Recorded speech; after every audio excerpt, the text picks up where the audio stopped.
Fine. Today we take this opportunity to discuss important landmarks of an excerpt titled A Thing of Beauty by John Keats.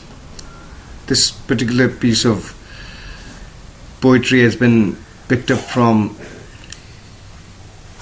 Endymion, a poetic romance, a poem by John Keats.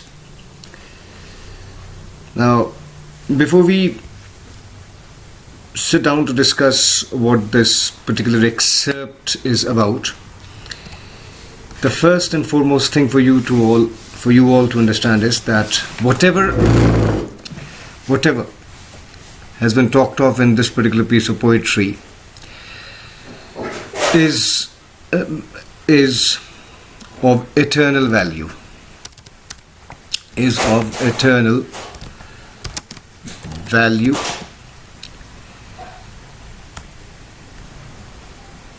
and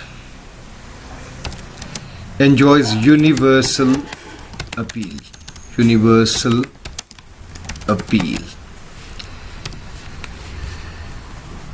Simply put, the lines that comprise this excerpt titled A Thing of Beauty, whatever has been talked of in these lines was relevant before the time these lines were written,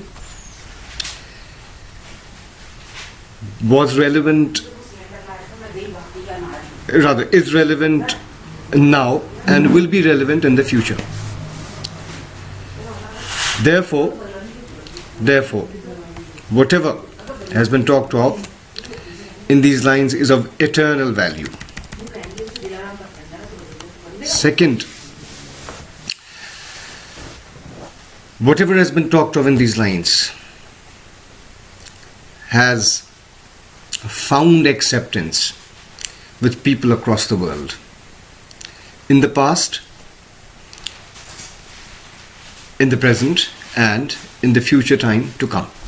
Therefore, enjoys universal appeal. It enjoys universal appeal.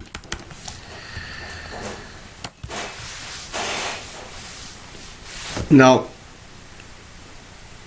you may get the word enduring in exams. Enduring, and the question may be such which should bring out the word enduring, or the question may be framed in such a way that the word enduring is there. Enduring and eternal, one and the same thing. If something is enduring, it's eternal. It lasts forever. It was true in the past, it is true now, and it will be true in the times to come, in the futurity. Having said this, we move on. And it appears as if the intention of the poet John Keats is to tell when and how a thing should be called beautiful. When and how a thing should be called beautiful. He, as if, sits down to talk of conditions that a thing must qualify, or attributes that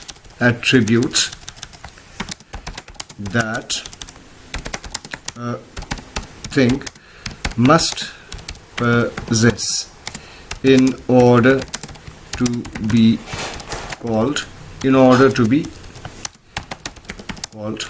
beautiful. This is the purpose, if you want to understand.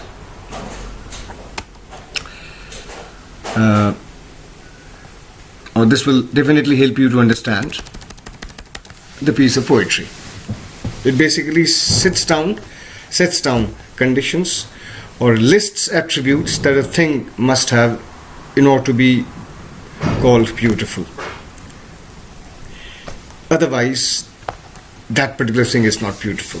And in the first 4 lines, I believe, I repeat, I don't have the text. In the first few lines, or the first 4 lines, he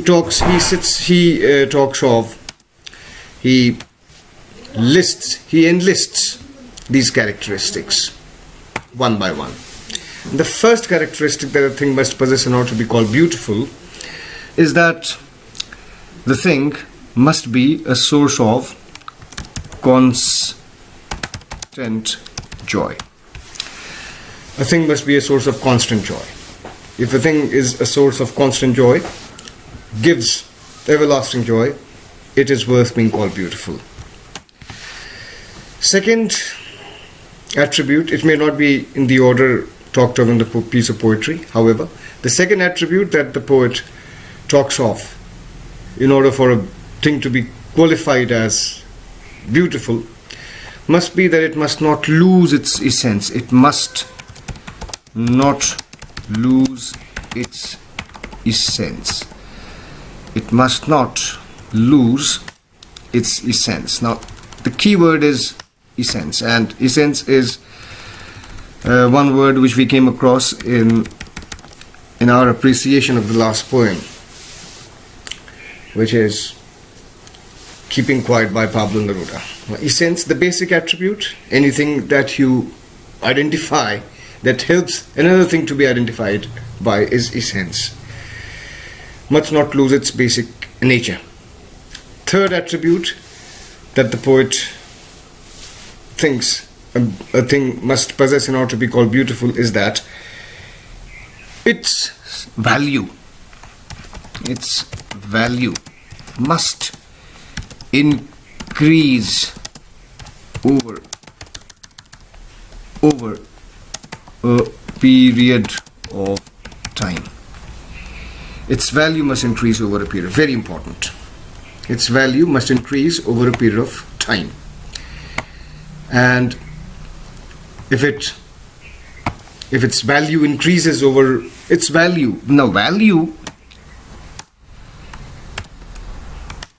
value may stand for importance, may stand for significance,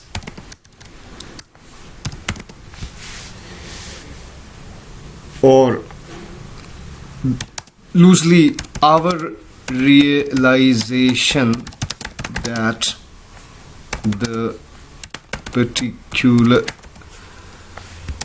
thing is important on any count, is what is meant by the third attribute, that its value must increase over a period of time. The value may mean significance, its importance, or any other count which we think that this particular thing is important because of.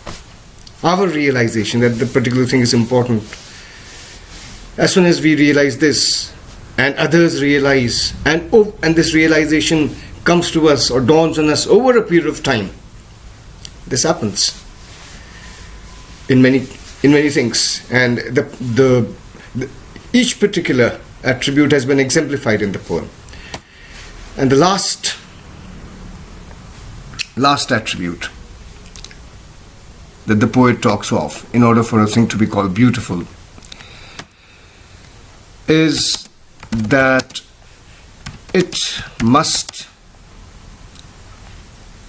help in our, or it must help, or you can say augment or facilitate human well-being. Human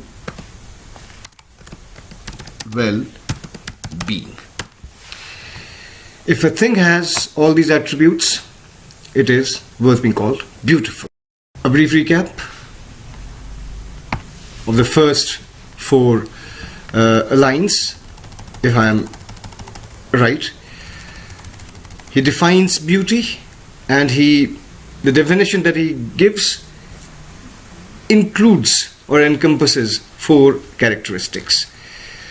And he says, if a thing need be called beautiful, it must be an everlasting source of joy. It must not lose its essence. All right? It must not lose its essence. It must not lose its essence. And its value must increase over a period of time. Now, this value may mean importance, or our realization of its importance, which usually happens over a period of time. And the fourth attribute is that it must help or augment or facilitate human well-being.